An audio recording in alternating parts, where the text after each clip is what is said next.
ಎಲ್ಲ ಸುತ್ತಮುತ್ತಲಿನ ಗ್ರಾಮಸ್ಥರಿಗೆ ನನ್ನ ನಮಸ್ಕಾರ.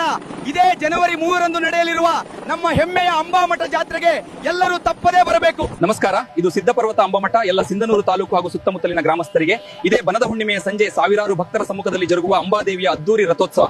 ಈ ಜಾತ್ರೆಗೆ ಕರ್ನಾಟಕ ಮಾತ್ರವಲ್ಲದೆ ಆಂಧ್ರ ಪ್ರದೇಶ, ತೆಲಂಗಾಣ ಮತ್ತು ಮಹಾರಾಷ್ಟ್ರದಿಂದ ಲಕ್ಷಾಂತರ ಭಕ್ತರು ಆಗಮಿಸುತ್ತಾರೆ. ಈ ಕ್ಷೇತ್ರವನ್ನ ಸಿದ್ದಪರ್ವತ ಎಂದು ಕರೆಯಲಾಗ್ತಿದ್ದು, ಇಲ್ಲಿನ ಮುಖ್ಯ ಆರಾಧ್ಯ ದೈವ ಶ್ರೀ ಬಗಳಾಂಬಾದೇವಿ. ಇಲ್ಲಿ ಅನೇಕ ಸಾಧು ಸಂತರು ತಪಸ್ಸು ಮಾಡಿದ ಪುಣ್ಯಭೂಮಿ ಎಂಬ ನಂಬಿಕೆ ಇದೆ. ಇದೇ ಜನವರಿ 3ರಂದು ಶ್ರೀ ಅಂಬಾದೇವಿಯ ಮಹಾರಥೋತ್ಸವ ಮತ್ತು ಜಂಬೂ ಸವಾರಿ ಜರುಗಲಿದ್ದು, ಹಾಗೂ ಜನವರಿ 6ರಂದು ಕುಂಭೋತ್ಸವ ನಡೆಯಲಿದೆ. ಜೊತೆಗೆ ನಾಟಕ ಪ್ರದರ್ಶನ, ಸಂಗೀತ ಕಾರ್ಯಕ್ರಮ, ಹಾಸ್ಯ ಸಂಜೆ, ಸಾಂಸ್ಕೃತಿಕ ಕಾರ್ಯಕ್ರಮ, ಜಾನಪದ ಜಾತ್ರೆ ಹೀಗೆ 10 ಹಲವು ವಿಶೇಷ ಕಾರ್ಯಕ್ರಮಗಳನ್ನು ಹಮ್ಮಿಕೊಳ್ಳಲಾಗಿದೆ. ಈ ಕಾರ್ಯಕ್ರಮಕ್ಕೆ ಸನ್ಮಾನ್ಯ ಮುಖ್ಯಮಂತ್ರಿಗಳು, ಉಪಮುಖ್ಯಮಂತ್ರಿಗಳು, ಸಚಿವರು ಹಾಗೂ ಶಾಸಕರು ಆಗಮಿಸಲಿದ್ದಾರೆ. ಎಲ್ಲ ಭಕ್ತರು ನಿಮ್ಮ ಕುಟುಂಬ ಸಮೇತರಾಗಿ ಶ್ರೀ ಅಂಬಾದೇವಿಯ ಜಾತ್ರೆಯಲ್ಲಿ ಭಾಗವಹಿಸಿ ಅಮ್ಮನ ಕೃಪೆಗೆ ಪಾತ್ರರಾಗಿರಿ. ನಮಸ್ಕಾರ.